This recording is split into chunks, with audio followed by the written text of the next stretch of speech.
Әдем тұршы. Үрбіш бошы, мен мынандай нәрсені реклама жасамаймын. Балжан, бір-екі реклама түсіріп алайықшы. Мынандай затты кім қолданады? Слишком арзан ғой. Бош тез, кеттік. Тоқташ, Балжан. Я, арзан. Сен білінші біліп алсың, бұл шашты күшті бұйыр алайды. Қақтан білесің? Всегда орамалдасың ғой сен.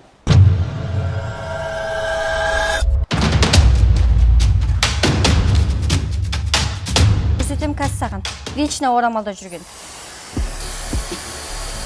Шашты құртпай ма? Құртпайды. Түсіншетші.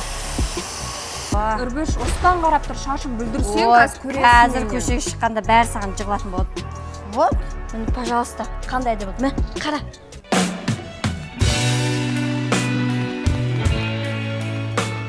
Тағы не бар, Үрбіш, көрейікші.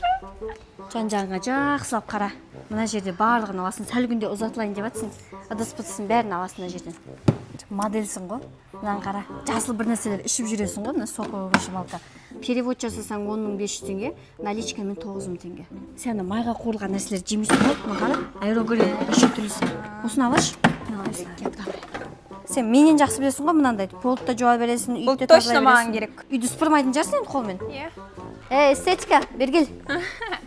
Мынандай бір нәрселер жақсы көресің ғой? Инстаграмда ұшты ғой. Инстаграмыңа саласың.